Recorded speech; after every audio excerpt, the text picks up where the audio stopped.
Poetry and spoken words have long been an important part of how Black people are sustained. Therefore, it is very exciting for me to introduce Dr. L. Jones. Dr. Jones is a poet, journalist, professor, and abolitionist living in Halifax, Nova Scotia. She was the 5th Poet Laureate of Halifax and a 2015 resident of the International Writing Program at University of Iowa. Elle was the poet in resident at U of T Scarborough in 2021. She won 2 Atlantic Journalism Gold Awards in 2018 and 2019. In 2016, she was a recipient of the Burnley Rocky Jones Human Rights Award for her work with prisoners. She was the 15th Nancy's Chair in Women's Studies at Mount St. Vincent University. She received her PhD in Cultural Studies at Queen's University and is an assistant professor in the Department of Political and Canadian Studies at Mount St. Vincent University. Thank you for joining us, Dr. Jones, and for writing this poem that we will hear now.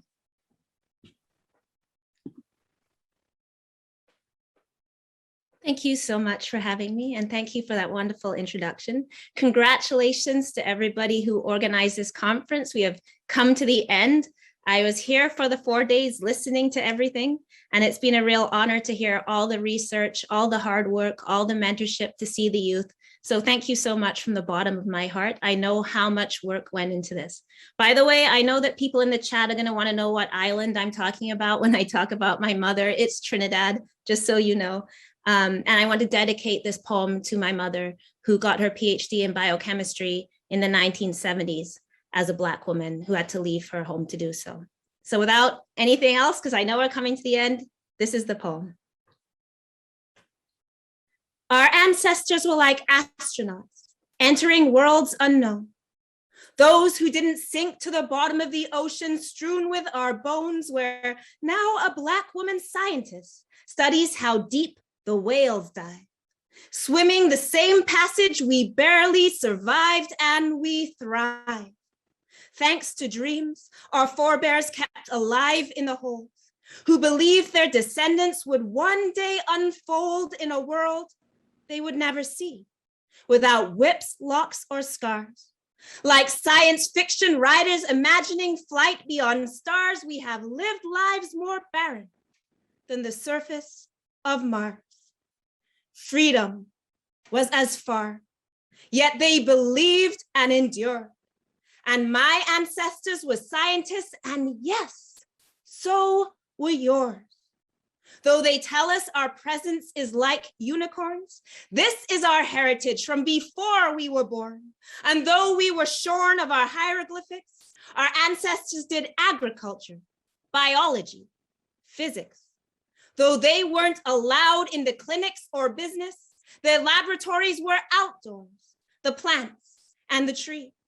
Our grandmothers brewing formulas as they poured their teas, and my mother left home at the age of 15 because science was only offered to Black girls overseas, and far from her home, all alone, she studied. And I was the only Black kid in physics AP, where I got a D. And my own grandfather was denied his degree. So much potential of life put on freeze. Unable to be a chemist, he made fireworks in red, blue, and green, lighting the skies like nothing ever seen because his creativity they could never contain.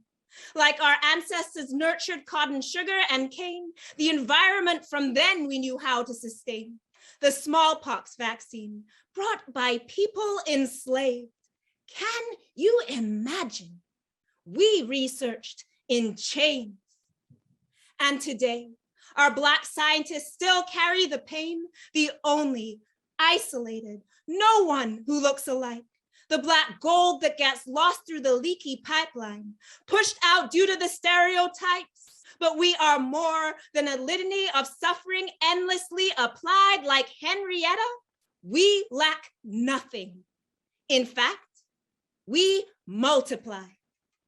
And hundreds strong today, Black Canadian scientists rise from invisible men and women they call the black holes, the dark matter, as if Blackness is where no light goes, as if there's no Black past in the narratives told. So they still will debate if we have lower IQs and if we're only here from affirmative action issues, and they cut out our wombs and they stole our tissues and they said we were the subjects and they the physicians. Our skeletons rest in museums as exhibitions. They even diagnose seeking freedom as a psychiatric condition. And yet here we are, having stuck to our vision. We can study cells and not just sit in them. From being the experiments, now we study breast cancer conditions. From the tiniest organism to nuclear fission, robots who read, clinicians, statisticians, spiders and sexual cannibalism, and how groundnuts give us nutrition. And no, our dreams are no longer deferred. When Black people are scanning the whole universe and they're shaping the galaxy of future research, but still, Black boys and Black girls don't believe in their worth when they're told there's no place for us here on this earth. Not given the stories of hidden figures, the hidden lexicon, so our youth think they don't know the words. It took till the 50s in Canada for Black women to nurse. So white coats and white skin, those connect. Youth infer. My friend's kid tried IB math, but it wasn't for her, so she thought, with a textbook still filled with white men. And if we are present, we merely append an extra, like, look, I have a science Black friend. So they don't know math came from Africans, not from the Greeks. You could say our people are the original geeks. We go back to Timbuktu if it's knowledge we seek, till our children realize we're unique when we speak.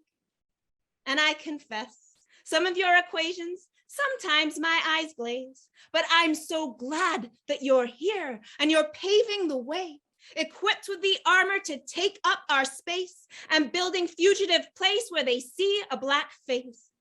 Because science has never just been for the fair. Whether you're at Harvard or down in the square and you're thinking, I know that there's something out there.